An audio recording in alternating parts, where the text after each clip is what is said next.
Assalamualaikum warahmatullahi wabarakatuh. Gimana teman-teman? Kabarnya sehat selalu ya untuk kita semua. Oke, banyak banget pertanyaan. Bang, amankah gagal bayar pinjol? Saya segini ratus juta, saya utang ratusan juta, saya ada 7 aplikasi. Aduh, banyak banget yang nanya, Bang, aman gak sih kalau kita gagal bayar? Ya, wajar ya, ini mungkin pertanyaan buat kalian yang baru pertama kali gagal bayar atau pemula gagal bayar. Nah, pinjol apa sih yang aman buat digalbay ya? Terus ada pertanyaan juga, dan ada pertanyaan juga yang seperti itu. Jujur, ini pertanyaan sering banget yang gue denger ya, yang telat bayar pinjol mungkin seperti di Akulaku, Kredivo, Julo, Shopee ya. Mereka mencari aman buat galbay. Gini, aman atau enggaknya itu sebenarnya kita sendiri yang ciptain. Semua pinjol itu aman-aman aja. Yang enggak aman itu cara kita berpikir. Pikiran kita yang bikin kita takut, seolah-olah bakal dipenjara, aset ditarik, dan dipermalukan di rumah. Nah, pikiran negatif kayak gini tuh muncul bukan tanpa alasan, tapi karena kita termakan telepon, WhatsApp, atau email, atau ancaman dari DC.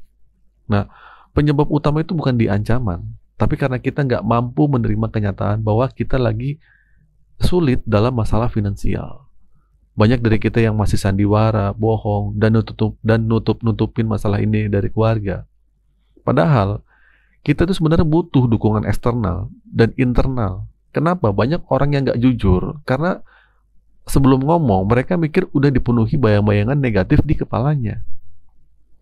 Jadi kalau lu nanya cara aman buat galbay, jawabannya ada di dalam diri lu sendiri. Ya. Oke, di sini gue mau lurusin ya, ketika lu menyatakan nggak mampu bayar pinjol, nggak ada risiko yang fatal kok. Nah, fakta yang paling berat cuma satu, nama lu masuk BI checking. Dan jujur aja, BI checking ini bukan hal yang menakutkan. Justru ini ada sisi positifnya. Yang pertama, lu terbebas dari riba. Kalau nama lu sudah masuk BI checking, otomatis lu nggak bisa minjem lagi. Dan ini cara untuk terhindar dari dosa riba atau dosa-dosa meminjam lu nggak bayar. Terus kedua, bebas dari beban tagihan. Lu nggak perlu lagi pusing mikirin tagihan. Rezeki itu misteri, tapi angsuran itu pasti. Nah, sekarang saatnya lu fokus nyari uang, bukan mikirin utang. Yang ketiga nih, ini jadi kesempatan sukses tanpa utang. Nah, ini saatnya lu bangkit tanpa bergantung sama pinjaman. Lu bisa beli barang tanpa harus nyicil atau kredit lah. Nah, tapi gini, sisi negatif BI checking memang cuma satu, lu nggak bisa minjam lagi. Udah itu doang. Tapi anehnya, orang-orang yang lebih takut sama sisi negatif ini, padahal saat terjerat pinjol, mereka teriak-teriak soal riba dan dosa. Tapi pas namanya masuk BI checking, paniknya minta ampun. Padahal resiko tertulis dari pinjol itu cuma itu. Setelah 90 hari, pinjol dilarang melakukan penagihan dan data lo diserahkan ke OJK. Mereka bisa aja bekerja sama dengan pihak ketiga, tapi itu semua sudah ada aturannya. Dan pertanyaannya, kenapa lu panik? Karena lu selalu dengar telepon, WhatsApp, dan email yang katanya menakutkan, tanpa cari tahu faktanya. Makanya kalau lu mau aman, kendalikan cara berpikir lu. Stop overthinking dan berpikir negatif. Selama ini lu cuma mikirin hal buruk.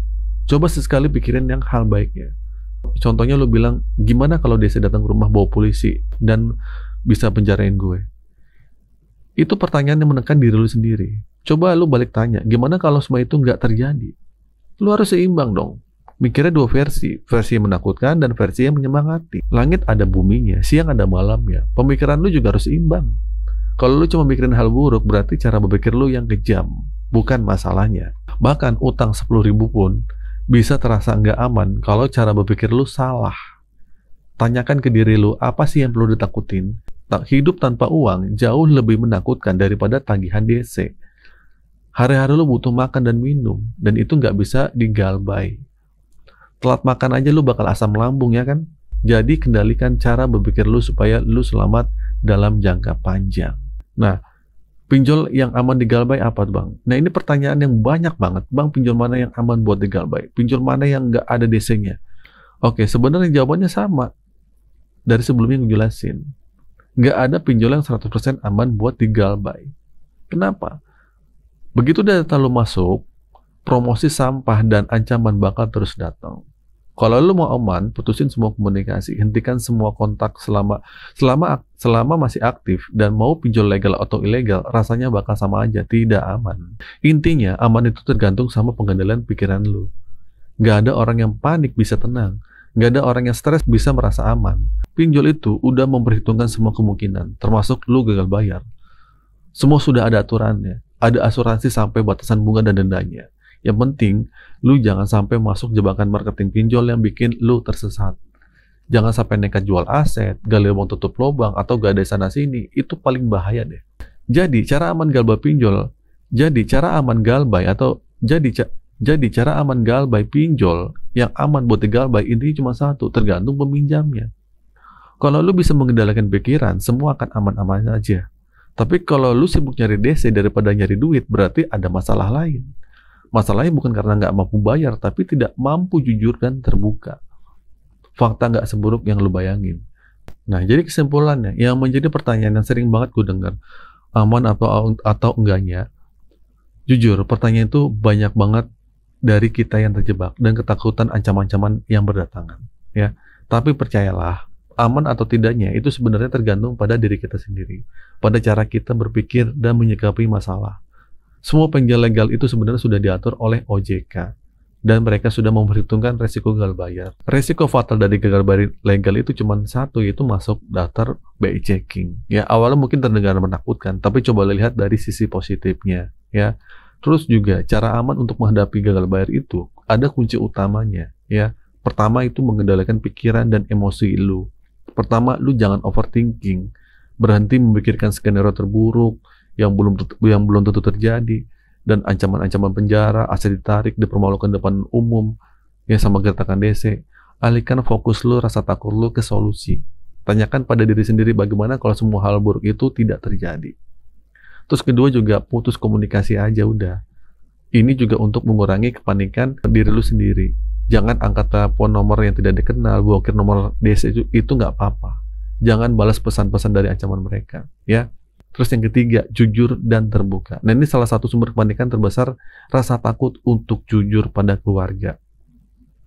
Bicaralah dengan orang terdekat lu. Sampaikan masalah ini dengan jujur. Karena dukungan keluarga bisa jadi kekuatan terbesar untuk lu. Di sini, lu akan terkejut.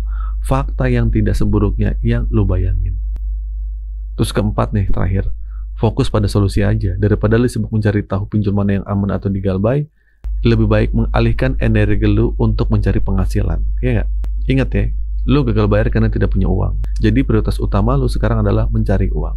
Nah, terakhir, jadi tidak ada satupun pinjol yang aman 100% digalbay. Tapi ada cara aman untuk menghadapinya, yaitu kendalikan diri lu sendiri. Pahami resikonya, luruskan cara berpikir lu, dan fokus pada perbaikan hidup. Hidup tanpa utang itu jauh lebih bahagia dan aman. Ya, tapi gagal bayar pinjol bukan akhir dari segalanya, melainkan bisa jadi awal dari kehidupan baru tanpa beban hutang. Oke, itu sih teman-teman video kali ini. Semoga video ini bermanfaat. Akhir kata dari saya, assalamualaikum warahmatullahi wabarakatuh.